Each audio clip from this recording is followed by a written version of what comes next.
Thanks very much for staying with us. Time now for Eye on Africa with me, Georgia Calvin-Smith. Tonight, at least one person's killed as the army clears protesters in a Beninese city as tension heats up ahead of Sunday's election. Also, 2 years since the revolution that toppled former Sudanese dictator Omar Al Bashir, and hundreds of people who disappeared during that time of upheaval are still missing. Their loved ones both want and fear answers. And Ivorian craftsman and creative Jean-Servais Somian has an international following, but plans on giving back to his homeland by opening a design school where he can share his skills with those to follow. But first, a tense run-up to elections in Benin left one dead and several people wounded by gunfire in protests in the central city of Savé on Thursday. Troops descended to break up demonstrations. Unrest has been brewing as critics of President Patrice Talon say that the vote skewed in his favour after opposition leaders were sidelined by the targeted banning of some groups and changes to the rules on who could stand. Only two little-known opposition candidates were approved to face Talon in Sunday's poll. Our correspondents tell us more. First elected in 2016, Patrice Talon, the richest businessman in Benin at the time, said he wouldn't campaign for a second mandate. But he's changed his mind and is one of only 3 candidates running on April 11th. His first term has been economically successful, but some worry that it's come at a steep democratic cost. Today, several opposition figures are in exile or have been barred from office. The presidency disagrees. La méthode Talon, ce n'est pas une méthode de recul de la démocratie, c'est une méthode de régulation, de discipline, d'ordre. C'est la lutte contre l'impunité. 20 would-be candidates handed in documents to run for the presidency, but the Electoral Commission said only 3 met the necessary requirements. In the end, 2 close associates of former President Thomas Boniyayi are running against Talon. Corentin Coé and Alassane Soumanu have accepted the sponsorship system that requires each candidate to be formally backed by 16 mayors or members of parliament.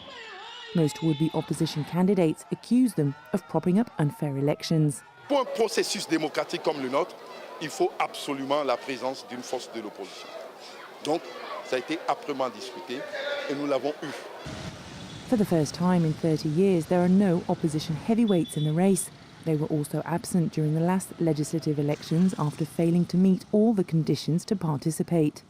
Pour nous autres, la seule constitution qui est en vigueur dans le pays, c'est celle du 11 décembre 1990. Tous les actes qui ont été pris dans le cadre de ce qu'ils ont fait, jusque pour convoquer le corps électoral au 11 avril, sont nuls et non avenus. Et c'est pour cela que les élections n'auront pas lieu. Recently, there have been protests in the centre and north of Benin. Demonstrators say Talon's overstayed his office because his mandate ended on April 5th.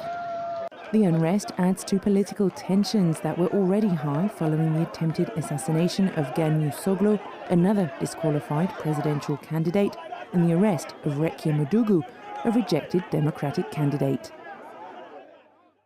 Well, a look now at some other news. Djibouti is preparing to go to the polls on Friday.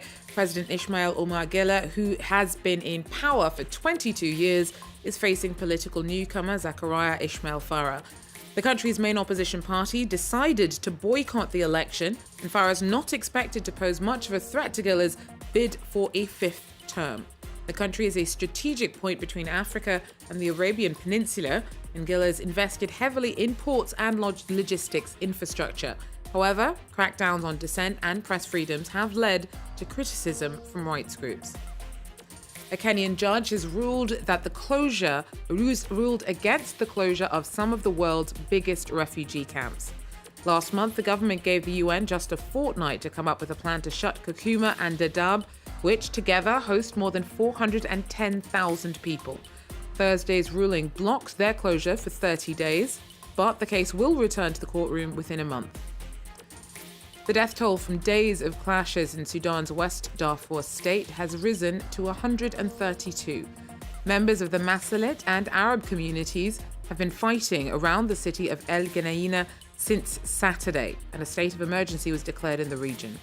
Even though gunfire was heard on Thursday, local authorities say that relative stability had returned. Well, Sudan had a rocky couple of years since the ousting of former President Omar Al Bashir in 2019. Many were killed before his exit and in the 4 months after that it took to establish a transitional government. The families of those still missing are desperately seeking answers. Our team reports. The crackdown on the 2019 revolution left around 250 dead. Many people are still missing. 2 years later, what happened to them is still uncertain. This woman's brother took part in a protest in May 2019. She hasn't heard from him since. طول ما القضية حقت المفقود لسه ما خلصت نحن على قلب دايم. القضية بتاعت المفقود المفروض تنحسم بأي صورة كانت. ما هسه احنا أصلا قبلنا وعرفنا الحاصل. الصورة بقت واضحة. وين العدالة؟ The revolution ended in a bloodbath. Witnesses accused the rapid support forces of having used disproportionate violence. They answer to the man who's currently second in charge of the Sovereign Council that's overseeing the country's democratic transition. The investigation is moving slowly. Rights campaigners have started their own inquiry, which has recently made several disturbing discoveries. 1,200 bodies piled up in Khartoum's morgues, 150 in Wad Madani. Khalid Taha suspects some to be those flagged as having gone missing during the revolution. الحاجة الأكثر إثارة للشبهات إنه كل هذه الجسامين كانت بملابسها، يعني الموتى كانوا بملابسهم، وبعضهم كان في بعض وثائق إثبات الهوية في جيوبهم، بمعنى اعتبارهم مجهولين برضو حاجة مثيرة للشكوك. According to Khalid Taha, some morgues were hiding the corpses, deliberately letting them decay in order to conceal their identities. The Ministry of Health is denying the accusations, blaming the situation on technical errors and administrative mistakes. يعني أعطال متكررة أحيانا يتم حدوث عطل ويتم إصلاح هذا العطل. هذه العملية أدت إلى تحلل هذه الجسامين وفقدان يعني الكثير من الأدلة. The government's commission of inquiry into the massacres has promised justice will be done. But many doubt its independence and fear the culprits will never be named or convicted. Well, DR Congo has adopted a bill aimed at improving the rights of its indigenous population.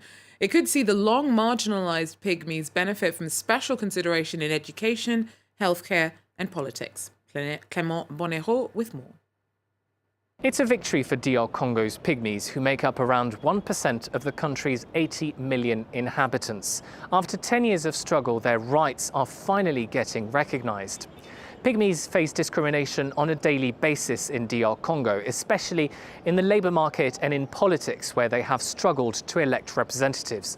Their traditional way of life is also threatened by the exploitation of the forests in which they live.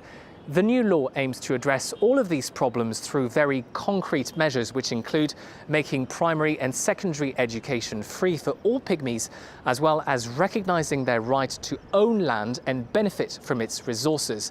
This last measure was deemed a priority by rights groups.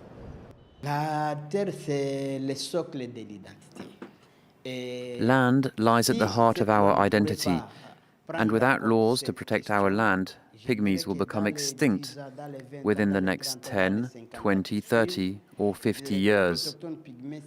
This as the result of land grabs, plundering and mass expulsions to which we're subjected. These are issues that we've been facing but which are now being addressed by this new law.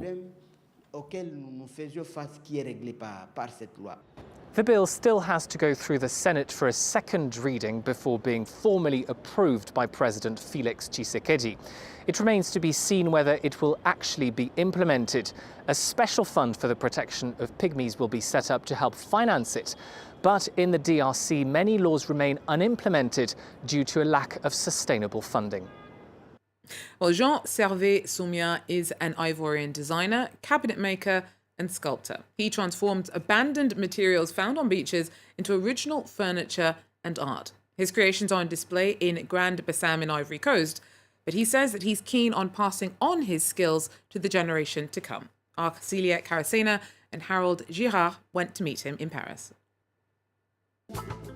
All his creations take inspiration from nature. Ivorian designer Jean-Servais Somian transforms old wooden canoes into sofas or coconut trees into bars. He aims to give abandoned boats and driftwood a new life. I come from Grand Bassam and Ivory Coast, a city located in between the seas and lagoons. Water is everywhere. I noticed that there were old canoes rotting along beaches, streams, and rivers. I couldn't understand why. Fishermen were fed up and tired and were abandoning their canoes everywhere. I thought that I had to give them a new life, a last one that will not move again. The designer then opened his exhibition in 2018, introducing his canoe banquettes and modern coconut trunks to the Ivorian public. At first it wasn't easy, but it was a challenge. That's why I opened the showroom. At some point you have to start somewhere and show what you can do and showcase the variety of the creations. Ivorians need to know that an Ivorian designer is here and working with locally made materials. Ivorians and other African clients are really interested in what we're doing here. I'm really proud of our big clients, Ivorians, but also other Africans and women. The designer is also a keen campaigner for African youths to be taught creative arts on their own continent. My job as an artist is also to train young artists, to share my skills and to pass on knowledge to the following generations. As a society, we all have this responsibility. We don't just create for the sake of creating. It's important, but it also needs to last.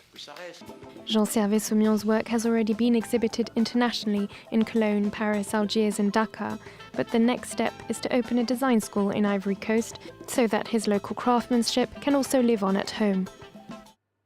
Well, that's it for Eye on Africa. Thanks for joining us, and do so again if you can. Take care.